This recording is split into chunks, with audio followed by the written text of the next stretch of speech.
नमस्कार दोस्तों, कैसे हो आप। कृष्णा क्लासेस 360 में आपका स्वागत है। मैं कृष्णा तलवार जो पिछले 5 वर्षों से अध्यापन कार्य से जुड़ा हुआ हूं, आपके सामने फिर से हाजिर हैं एक और नए चैप्टर के साथ। जो आज का हमारा चैप्टर रहने वाला है वो है बौद्ध धर्म। तो आज हम क्या है बौद्ध धर्म के बारे में चर्चा करेंगे। अगर इससे पहले देखें, हमने बौद्ध धर्म के बारे में एक और पार्ट कवर कर चुके हैं, ये हमारा सेकेंड पार्ट है। अगर पहले पार्ट में हमने जाना था कि जो बौद्ध धर्म है या जो महात्मा बुद्ध हैं उनका जन्म किस प्रकार हुआ है और उन्हें ज्ञान प्राप्ति तक हमने अच्छे से डिटेल से उनके बारे में जान लिया है। अगर थोड़ा बहुत जाने तो जो महात्मा बुद्ध है उनका जन्म कब हुआ है, उनका जन्म 563 ईसा पूर्व में हुआ था। और थोड़ा सा जाने तो जब उनकी जो माता थी जिनका नाम महामाया देवी है, तो जो गर्भवती थी तो उन्हें महसूस होता है, उन्हें ऐसा लगता है कि कोई हाथी जो सफेद रंग का है वो उनके गर्भ में आता है और प्रवेश कर जाता है। उन्हें एक स्वप्न दिखता है, ये सपना दिखता है। अगर आपसे पूछ ली जाए कि जो सफेद हाथी है वो किसका प्रतीक है, तो जब महात्मा बुद्ध गर्भ में आए थे तो उसका प्रतीक है। जब दूसरा और जाने, जब महात्मा बुद्ध है जो वो क्या है गर्भ से जब पैदा हुए हैं, देखें तो उनका जब जन्म हुआ है महात्मा बुद्ध का, तो उस समय पर क्या है किसका प्रतीक है, मतलब वो क्या है कमल उसका प्रतीक है। यहाँ पर दो क्या है हमने प्रतीक जान लिए हैं। ये सारे के सारे जो जन्म से रिलेटेड है डिटेल है हम पिछले वीडियो में अच्छे प्रकार से डिटेल से जान चुके हैं, जिस प्रकार उनका जन्म हुआ था। एक बार उन्हें क्या है थोड़ा सा देख लें और उसके बाद देखेंगे। यहाँ से देखें जब उनका जन्म हो चुका है तो उसके बाद देखेंगे जब उनका जन्म हुआ था कहाँ पर हुआ है। ये लुम्बिनी में अम्रकुंज नामक जो बाग है उसमें हुआ था उनका जन्म है, जो ठीक नेपाल की तराई में। तो वहाँ पर देखेंगे जब महात्मा बुद्ध का जन्म हुआ था तो ऐसा कहते हैं, बहुत सारे इतिहासकार बुक में भी है, ऐसा कहते हैं कि वो क्या है 7 कदम चले थे। बाकी एक शिशु पॉसिबल तो नहीं है पर फिर भी क्या है लिखा हुआ है। तो क्या है वो 7 कदम चले हैं और 7 कदम चलकर उन्होंने क्या बताया है कि मैं अच्छाइयों का प्रतीक बनूंगा, मैं अच्छाइयों का उदाहरण बनूंगा और ये मेरा अंतिम जन्म होगा। इतना कहते हैं कौन, महात्मा बुद्ध जब उनका जन्म होता है। उसी समय पर 7 प्राणियों का भी जन्म होता है। अगर जाने तब महात्मा बुद्ध का जन्म हुआ था तो उसी समय 7 प्राणी देखेंगे हम। 7 प्राणियों का जन्म हुआ है जो महात्मा बुद्ध के जीवन में बहुत ही ज्यादा महत्वपूर्ण रोल निभाते हैं। सबसे पहले देखें तो उनकी जो पत्नी थी यशोधरा, उनका भी जन्म क्या है तभी हुआ था, ऐसा बताते हैं। क्योंकि कुछ इतिहासकार भी हैं और जो बौद्ध धर्म के कुछ ग्रंथ हैं उनमें भी साफ साफ लिखा है यशोधरा। 7 व्यक्ति मैं आपको गिनवा देता हूँ। सबसे पहले क्या है यशोधरा है जो उनका क्या है 7 जन्म हुआ है।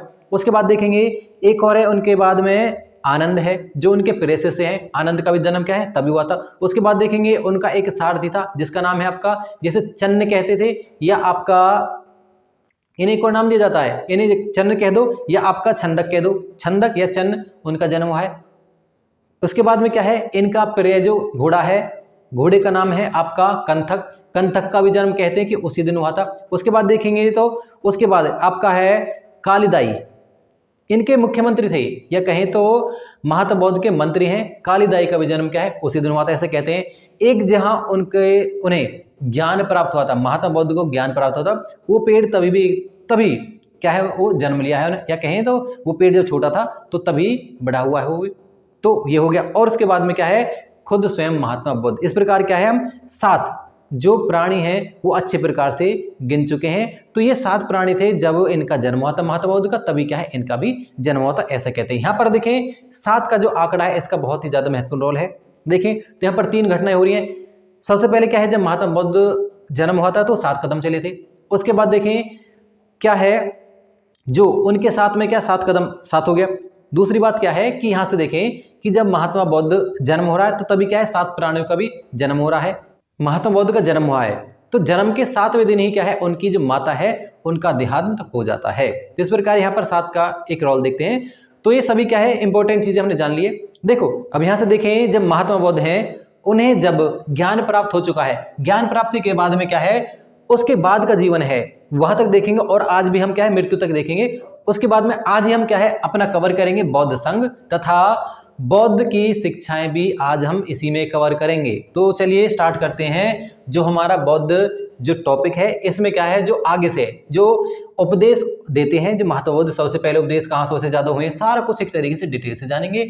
तो यहाँ से शुरू करते हैं उपदेश एवं धर्म प्रचार कि अब क्या है महात्मा बुद्ध को ज्ञान प्राप्त हो चुका है। उसके बाद में क्या है अब वो क्या है अपने धर्म का प्रचार करेंगे और उपदेश देंगे।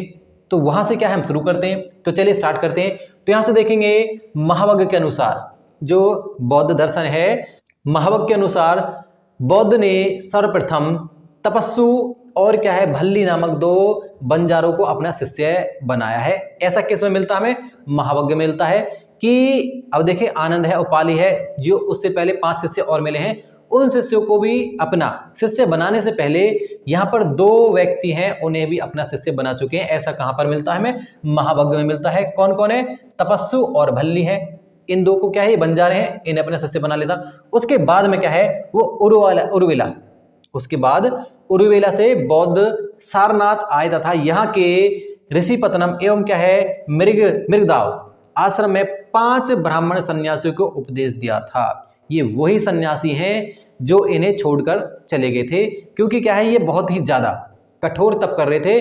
कठोर तप करने के कारण क्या है ये 5 शिष्य, उन्हें क्या है शिष्य नहीं थे, इनके साथी तो समय पर महात्मा बौद्ध के साथी थे, वो क्या है इन्हें छोड़कर चले जाते हैं। और जाने के बाद में क्या है फिर महात्मा बौद्ध फिर क्या आते हैं, कहाँ पर आते हैं दोबारा से? ऋषिपत्तनम या जो आश्रम होता सारनाथ में मृगबाव, वहां पर आते हैं। फिर उसके बाद में क्या है इन्हें क्या देते हैं? इन्हें शिक्षा देते हैं। यही घटना क्या कहलाती है? धर्म चक्र परिवर्तन कहलाती है आपकी यही घटना। उसके बाद देखेंगे यहाँ तक क्या है ये चीजें क्या है इंपॉर्टेंट हो चुकी हैं, और भी क्या है सारे के सारे अगर देखें तो इंपॉर्टेंट ही हमारे लिए। बाकी क्या आगे चलते हैं। देखो सारनाथ में ही क्या है बौद्ध ने, सारनाथ में ही क्या है अभी सारनाथ में ही बौद्ध धर्म अभी सारनाथ में ही है जो महात्मा बौद्ध है। तो सारनाथ में ही बौद्ध ने बौद्ध संघ की स्थापना की है, अपना जो संघ बनाया है कि इसमें क्या है कुछ व्यक्ति होंगे हमारे साथ में और एक इनके कुछ नियम कानून होंगे, उनके अनुसार हमें चलना होगा। अगर देखिए यहाँ से नियम कानून किस लिए कि समाज में, मैंने आपको जो पहला पार्ट उसमें बता चुका हूँ कि यहाँ पर क्या है बौद्ध धर्म आया क्यों है। समाज में कुछ बुराइयां चुकी हैं, उन बुराइयों को दूर करने के लिए क्या है महात्मा बुद्ध सामने आए हैं। तो इसलिए क्या है एक संघ की जरूरत थी, एक कहें तो कमेटी कहें या गुट कहें उसकी जरूरत है। तो इसलिए क्या है बौद्ध संघ की स्थापना करते हैं। सर्वप्रथम उपदेश, सबसे पहला उपदेश कहाँ देते हैं? वो श्रावस्ती में देते हैं। क्वेश्चन पूछ लेता है कि महात्मा बौद्ध ने अपना सर्वप्रथम उपदेश कहाँ दिया था? तो सर्वप्रथम उपदेश आपका श्रावस्ती में देते हैं। उसके बाद में क्या है प्रचार केंद्र का है इनका, जहां पर प्रचार किया था महात्मा बौद्ध ने, तो मगध में सबसे ज्यादा प्रचार किया था, वही प्रचार का केंद्र था आपका मगध, क्योंकि मगध वाले क्षेत्र है। यहाँ पर देखिए उस समय पर अगर बात करें राजा कौन कौन है, मगध के राजा कौन कौन है, तो मगध में यहाँ पर क्या है 2 राजा हैं। सबसे पहले देखेंगे तो बिंबिसार है जो हर्यक वंश के शासक हैं, बिंबिसार तथा उसका पुत्र बनता है। उसके बाद में तो अजातशत्रु, देखिए तो अजातशत्रु तथा महात्मा बौद्ध दोनों ही समान आयु के हैं और दोनों ही क्या है क्षत्रिय हैं। आगे जानेंगे इसके बारे में भी। उसके बाद देखेंगे राजगृह में ही बौद्ध एवं बिंबिसार की भेंट होती है, इनकी प्रथम भेंट होती है यहाँ पर, कहाँ पर? राजगृह में। और जो बिंबिसार है उनके साथ में कौन है? उनकी पत्नी तथा उनका पुत्र अभय, दोनों उनके साथ आते हैं। उनकी पत्नी क्षेमा और अभय यहीं पर इनके शिष्य बनते हैं। कहाँ पर? आपका आम्रपाली, कहाँ पर आपका देखें तो सारनाथ में ही। देखो जो अभय है ये क्षेमा का पुत्र नहीं है, यहां से जानने की कोशिश करें कि जो अभय है क्षेमा का पुत्र नहीं है, ये आम्रपाली जो इसके बिंबिसार की दूसरी पत्नी है उसका पुत्र था ये। तो यहाँ तक क्या हमने जान लिया है। अब क्या है इन पॉइंटों की भी हम अच्छे से कवर करेंगे। तो चलिए अब यहाँ से शुरू करते हैं। जब कपिलावस्तु से महात्मा बौद्ध लौट रहे थे तो क्या है उनके साथ में देखें तो भद्रिक, आनंद, उपाली, देवदत्त तथा अनिरुद्ध, ये क्या है सभी शिष्य बनते हैं। कहाँ पर? अनुपीय नामक स्थान पर ये इनके शिष्य बनते हैं, किसके? महात्मा बौद्ध के। उसके बाद देखेंगे प्रथम वर्षावास, सबसे पहला वर्षावास कहाँ बिताते हैं? तो सारनाथ में सबसे पहला वर्षावास बिताते हैं। वर्षावास क्या है? जब बारिश का महीना शुरू हो जाता था 4 महीने होते थे ये, तो उन 4 महीने में क्या है जो बौद्ध भिक्षु कहीं भी नहीं जाते थे, भ्रमण नहीं करते, वो एक स्थान पर रुक रहे हैं, उसे वर्षावास कहते थे। तो सबसे पहले वर्षावास क्या है कहाँ बिता रहे? सारनाथ में बिता रहे। अंतिम वर्षावास कहाँ बिताते हैं? वैशाली में बिताते हैं। और सर्वाधिक सबसे ज्यादा जो 20 वर्षावास बिताते हैं कहाँ पर? वो श्रावस्ती में बिताते हैं। सोचो सबसे ज्यादा, इसलिए क्या है श्रावस्ती में ही जो सबसे ज्यादा क्या मिलेंगे, जो बौद्ध जो शिक्षाएं देंगे, ये बौद्ध संगतनी शिक्षाएं यहीं पर होंगी आपकी, यहीं पर सबसे ज्यादा प्रचार होगा बौद्ध धर्म का। उसके बाद देखेंगे एक होता है व्यक्ति अंगुलीमाल, इसके बारे में और थोड़ा सा जान लेते हैं कि अंगुलीमाल आखिर में है कौन।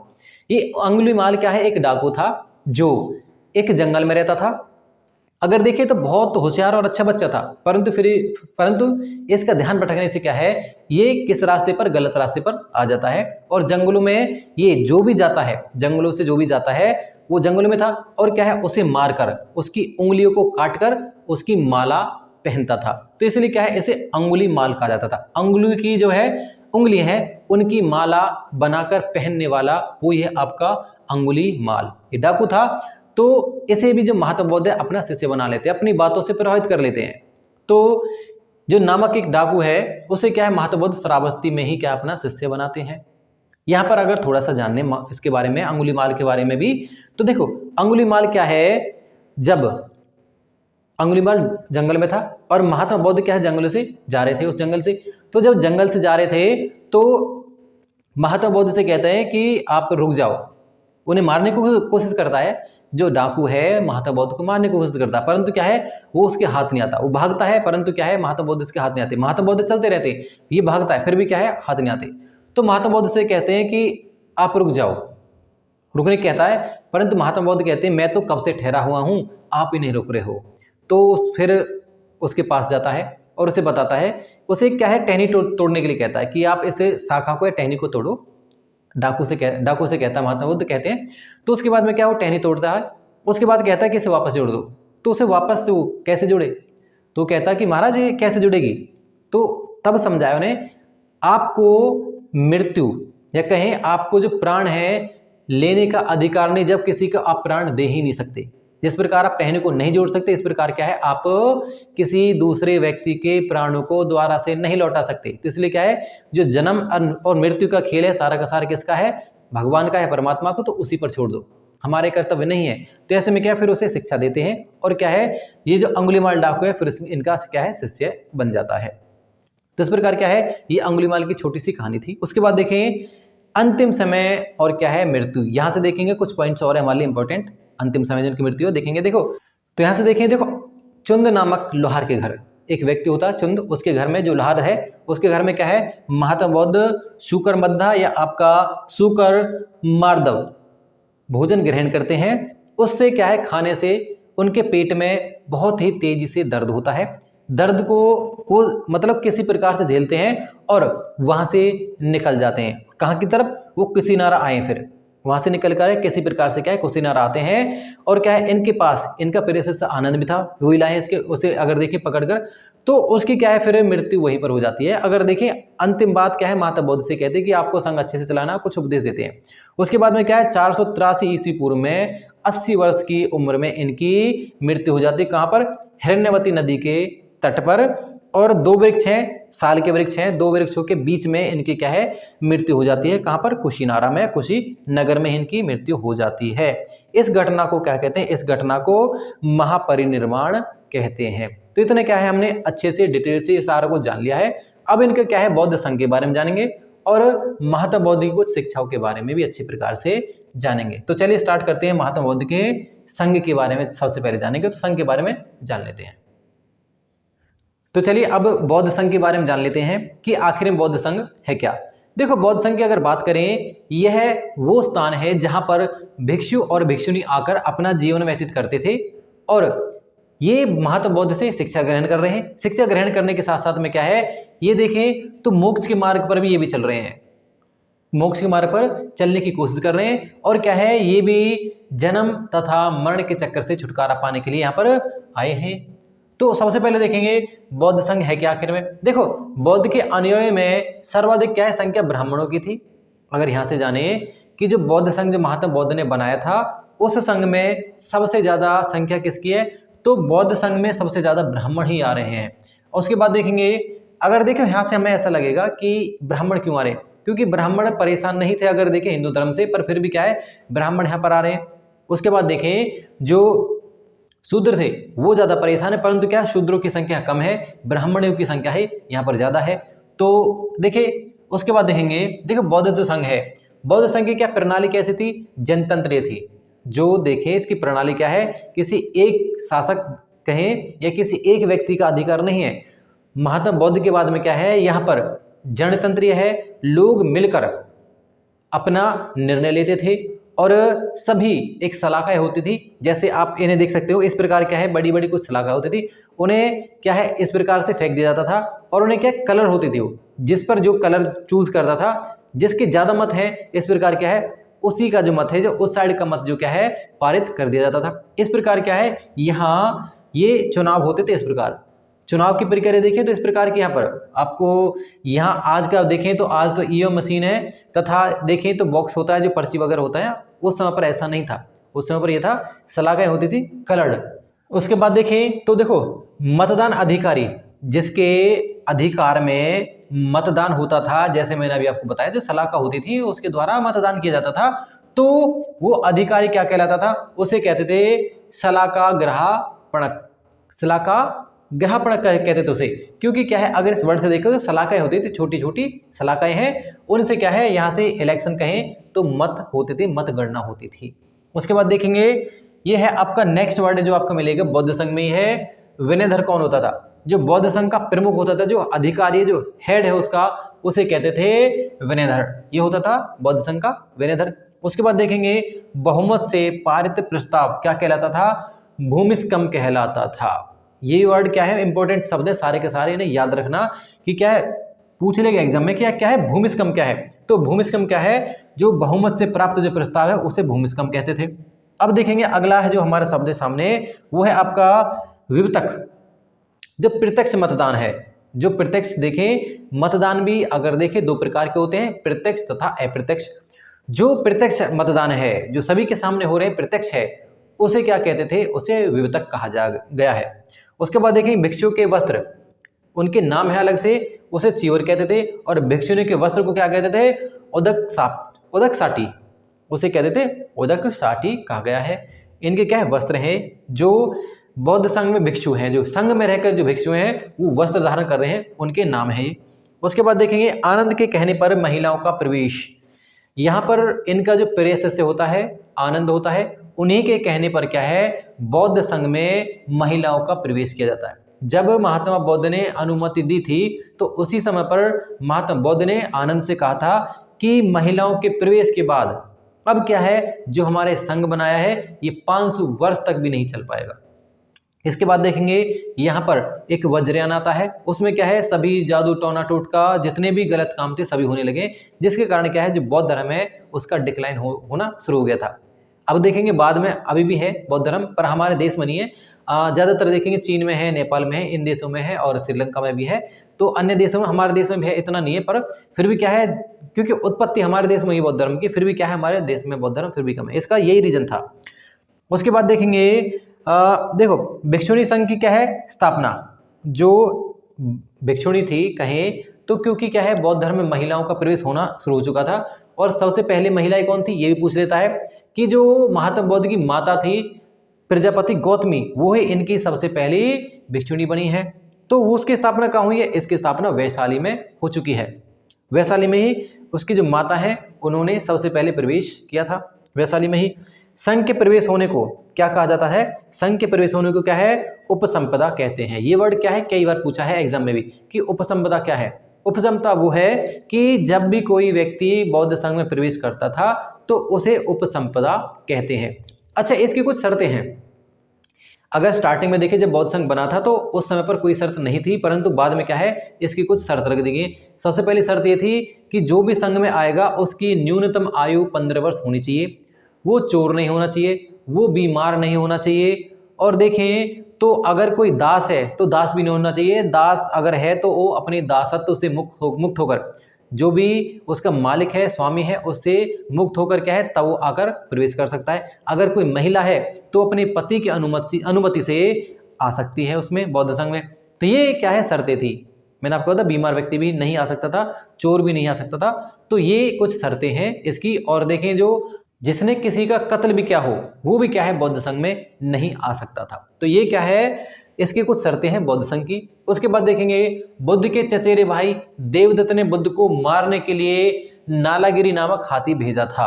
जो देवदत्त कौन था आखिर देखें तो देवदत्त इसके चाचा का ही भाई है, महात्मा बुद्ध के चचेरा भाई है ये कौन, देवदत्त। इसने क्या है महात्मा बुद्ध को मारने के लिए नालागिरी नामक हाथी को भेजा था।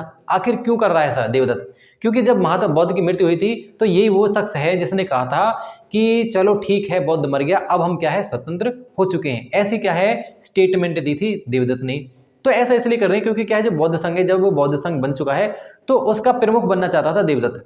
वो सोचता था कि महात्मा बुद्ध को ही हटाकर मैं क्या है यहाँ पर सिंहासनसीन हो जाऊं, उसके बाद में क्या है मैं ही इसका संचालक बन जाऊं। तो इसलिए क्या है देवदत्त महात्मा बुद्ध को मरवाना चाहते हैं। उसके बाद देखेंगे बौद्ध संघ का क्या आभूषण कौन है, जीवक है। तो जीवक के बारे में थोड़ी सी स्टोरी और जान लेते कि आखिर में जीवक है कौन। जीवक ये तो आपने सुना होगा, जीवक एक वैद्य था जो किसके दरबार में है, वो बिंबिसार के दरबार में। परंतु क्या है अभी आपको पूरी डिटेल अभी नहीं पता है, तो हमें क्या है इसके बारे में अच्छे से डिटेल से जान लेते हैं। देखो जीवक क्या है, इसका नाम जीवक क्यों पड़ा है, सभी कुछ एक तरीके से इसके बारे में थोड़ा सा डिटेल से जानेंगे। जीवक क्या है, एक गणिका थी बिंबिसार के दरबार में, गणिका है जिसका नाम था सलावती। सलावती का ये पुत्र था।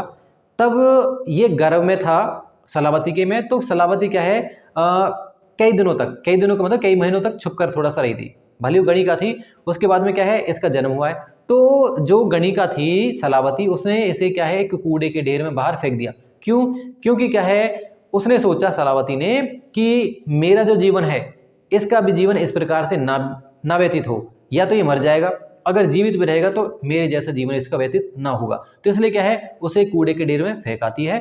और उसके बाद में क्या है जो बिंबिसार का पुत्र होता है अभय वो देखता है कि एक बच्चा है जो पड़ा हुआ है कूड़े के ढेर पर, उसे क्या है जो कौवे होते हैं वो नौचरे होते हैं, उसे बहुत ही ज़्यादा क्षति पहुंच जाती है उसके शरीर को और बहुत ज़्यादा खून बहने लगता है, जिसके कारण क्या है वो बिल्कुल मरने की अवस्था में पहुंच जाता है। फिर भी क्या है किसी प्रकार से वो जीवित बच जाता है, इसलिए क्या है इसे जीवक कहते हैं। क्योंकि क्या है देखें तो ऐसी स्थिति में कि जहाँ पर क्या है कोई भी बच्चा होता तो मर जाता, परंतु क्या है ये जो जीवक है फिर भी जीवित रहा, इसलिए इसका क्या है नाम जीवक पड़ गया। उसके बाद में क्या है बिंबिसार का राजवैद्य बन चुका है। राजवैद्य कैसे बना? क्योंकि क्या है इसकी बचपन से ही अभिलाषा थी कि या कहीं तो रुचि है किसमें चिकित्सा में। तो ये क्या है पेड़ पौधों से देखता रहता था कि क्या है ये किसका पेड़ है, इससे क्या होगा, ऐसे करके क्या है देखता रहता था। उसके बाद में क्या है जब ये थोड़ा सा बड़ा हुआ तो इसकी जिज्ञासा हुई कि मुझे शिक्षा ग्रहण करनी है। तो इसके लिए क्या है बिंबिसार से क्या है तक्षशिला भेज देता है शिक्षा ग्रहण करने, और वहाँ से क्या है बहुत ही अच्छे प्रकार से शिक्षा ग्रहण करके आता है और एक बहुत ही अच्छे लेवल का वैद्य बनकर आता है। उसके बाद में क्या है जो बिंबिसार होता है उसके एक रोग होता है भगंदर रोग, जिसे पाइल्स भी कहते हैं। तो इतना भयंकर रोग हो चुका था बिंबिसार को कि खून ज़्यादा निकलता था, जिसके कारण क्या है उसकी धोती भी खून में हो जाती थी, जिसके कारण क्या है उसे बहुत ही ज़्यादा क्या है बेइज्जती सी सहन करनी पड़ती थी और उपहास सहना पड़ता था काफ़ी, क्योंकि धोती गीली होने के कारण खून से लथपथ होने के कारण क्या है उपहास सहना पड़ता था। उसके बाद में क्या है जीवक उसका फिर इलाज करते हैं अच्छे प्रकार से। उसके बाद में क्या है एक और व्यक्ति था जो कहाँ का उज्जैन का राजा था, जिसका नाम था चंडप्रघोत। चंडप्रघोत को पीलिया या पांडु रोग हो जाता है, उसके इलाज करने के लिए भी क्या है जीवक को ही भेजता है, कौन बिंबिसार भेजता है। उसके बाद क्या है जो महात्मा बुद्ध है फिर बौद्ध संघ में चले जाते हैं। जीवक क्या है बौद्ध संघ में चले जाते हैं, क्योंकि क्या है जो महात्मा बुद्ध है उनके उदर विकार कहीं तो पेट में काफी दर्द होता है, उस दर्द के निवारण के लिए भी क्या है जीवक को ही भेजता है, कौन बिंबिसार। तो ये थी थोड़ी सी जीवक की कहानी। उसके बाद देखेंगे आराम क्या है। बौद्ध संघ के लिए क्या है को दिया गया दान है उसे आराम कहते थे। ये वर्ड क्या है सभी के सभी देखें, सभी के सभी वर्ड जो इंपॉर्टेंट है सभी के सभी देखें तो टोटली ये हमने वही इंपॉर्टेंट चीज लिखे हैं जो एग्जाम में डायरेक्टली पूछे जाते हैं। तो आराम क्या है जो बौद्ध संघ को दिया गया दान आराम है। बौद्ध ने क्या है मृत्यु के समय बौद्ध संघ का प्रमुख किसी को नामित नहीं किया। जब महात्मा बौद्ध की मृत्यु हुई थी तो उस समय पर क्या है कोई भी बौद्ध या कहें तो कोई भी प्रमुख है उसका जो हेड है अधिकारी है नहीं नामित किया है। उसने कहा था कि जो बौद्ध हमारी जो शिक्षा है उन्हीं के अनुसार क्या है ऐसे ही संघ चलेगा। अगर यहाँ से थोड़ी सी और जानने की कोशिश करें कि जब महात्मा बौद्ध की मृत्यु हुई थी तो उस समय पर क्या है एक व्यक्ति था जिसका नाम था ऋषि द्रोण। तो ऋषि द्रोण ने क्या है उनकी मृत्यु के बाद में इनके जो शव है सबके बाद में जब इन्हें दफनाया गया था तो इनकी जो अवशेष बचे थे, जलाने के बाद में क्या है अवशेष बचे थे, तो उन्हें 8 भागों में बांटा था। क्योंकि क्या है प्रत्येक जो राजा था वहां पर क्या है बौद्ध के जो अस्थियां थी उन पर अपना अधिकार जमा रहा था। उसके बाद में क्या है द्रोण क्या करता है, इन्हें 8 भागों में बांट देता है। वैसे भाग अगर देखें तो 9 होते हैं। जिस पात्र में वो रखे गए थे उस पात्र को अस्थियां रखी तो उस पात्र को द्रोण ले लेता। इस प्रकार क्या है 9 स्तूपों का निर्माण होता है उन्हीं पर। उसके बाद देखिए एक व्यक्ति होता है बिंबिसार का पुत्र अजातशत्रु। अजातशत्रु भी कहता है कि भाई मेरा भी तो अधिकार है, क्योंकि बौद्ध भी क्षत्रिय है, मैं भी क्षत्रिय हूँ, बौद्ध भी 80 वर्ष का है और मैं भी 80 वर्ष का हूँ, इसलिए क्या है मेरा भी इस पर अधिकार है। तो ऐसे करके क्या है बौद्ध को भी एक मतलब अस्थियां, एक हिस्सा अस्थि का उसे भी प्राप्त होता है। उसके बाद देखेंगे जो अशोक है, अशोक इसके बाद में क्या है 84,000 स्तूपों का निर्माण कराते हैं। इस प्रकार क्या है हम ये भी जानेंगे आगे, क्योंकि जब हम अशोक के बारे में पढ़ेंगे। उसके बाद देखें बौद्ध संघ का सबसे बड़ा दंड क्या था, ब्रह्मदंड था। ब्रह्मदंड किसको दिया जाता है, सारथी छंदक को क्या है महात्मा बौद्ध ब्रह्मदंड देते हैं। ब्रह्मदंड क्यों देते हैं ये अभी थोड़ी देर में जानेंगे। उससे पहले क्या है हम ये जान लेते हैं कि क्या है इसके कुछ शब्द दे रखी हैं, शब्दावली दे रखी है, शब्दावली को क्या है जान लेते हैं। तो नीति क्या है, नीति आपकी प्रस्ताव, जो भी प्रस्ताव पारित होता था बौद्ध संघ में उसे नीति कहा जाता था। उसके बाद देखेंगे आसन प्रज्ञा है या प्रज्ञापक। आसन प्रज्ञापक क्या है, सभा अधिकारी जो होता था, जो अधिकारी है सभा का उसे आसन प्रज्ञापक कहते थे। अब नेक्स्ट आपका उपोसथ, उपोसथ अलग है, उपोसथ है। उपोसथ क्या है, धर्म चर्चा, जो भी धर्म चर्चा हो रही है, जो भी सभी जो व्यक्ति इकट्ठा होकर क्या है धर्म चर्चा करते थे उसे उपोसथ कहा गया है। एक है आपका उपासक। उपासक क्या है, गृहस्थी, जो व्यक्ति गृहस्थ जीवन व्यतीत करते हुए बौद्ध धर्म अपना लेते थे या कहें तो बौद्ध के कुछ नियमों का पालन करते थे उसे क्या कहा जाता था, उसे उपासक कहते थे। तो इस प्रकार क्या है हमने बौद्ध संघ के बारे में क्या है जितनी भी डिटेल है सारी की सारी अच्छे प्रकार से जान लिए। ये अब क्या है, अब ये आपका सेकंड वीडियो है, सेकंड ही थर्ड वीडियो इसका, बौद्ध संघ का थर्ड वीडियो है। उसके बाद देखेंगे इसमें से एक और पार्ट बनेगा जो महात्मा बौद्ध की देखेंगे तो शिक्षाएं हैं और बौद्ध संघ की जो समितियां हुई हैं, 4 समितियां हुई हैं या 4 संगतियां हुई हैं, उनके बारे में अच्छे प्रकार से जानेंगे। इसके बाद में क्या है फिर बौद्ध जो आपका धर्म है वो फिनिश हो जाएगा। तो इस प्रकार क्या है हमने बौद्ध धर्म के बारे में यहाँ से संघ के बारे में अच्छे प्रकार से जान लिया है। अब क्या है हम चलते हैं फिर नेक्स्ट वीडियो, और नेक्स्ट वीडियो मिलेंगे आपसे और बात करेंगे, चर्चा करेंगे किसके बारे में, बौद्ध जो शिक्षाएं हैं, बौद्ध की शिक्षाएं और बौद्ध की जो 4 समितियां होती हैं उनके बारे में बात करते हैं। तो अब दीजिए हमें विदा और चलते हैं हम और मिलते हैं नेक्स्ट पार्ट में। इससे पहले हम जाने कि देखो, जाने से पहले क्या है हम ये और बता दें कि जो सारथी है, छंदक है, इसको क्यों दंड दिया था आपका ब्रह्मदंड, जो सबसे इसमें देखें तो भयंकर दंड है ब्रह्मदंड। ब्रह्मदंड इसलिए दिया था क्योंकि क्या है जो सारथी था ये इसे क्या है घर से लेकर बाहर छोड़ने गए थे, तो ये दंड बाद में दिया था, जब महात्मा बौद्ध के समय में नहीं दिया था, ये महात्मा बौद्ध के मरने के बाद में क्या है ब्रह्मदंड दिया गया था किसे, छंदक को। क्योंकि क्या है यही वह व्यक्ति है जो महात्मा बौद्ध को घर से लेकर और छोड़कर आए थे, इसलिए इसे क्या है इस अपराध के लिए दंड दिया था। तो इस प्रकार क्या हमने अपना जो ये पार्ट कवर कर लिया है और चलते हैं फिर मिलते हैं नेक्स्ट वीडियो में। तब तक के लिए धन्यवाद।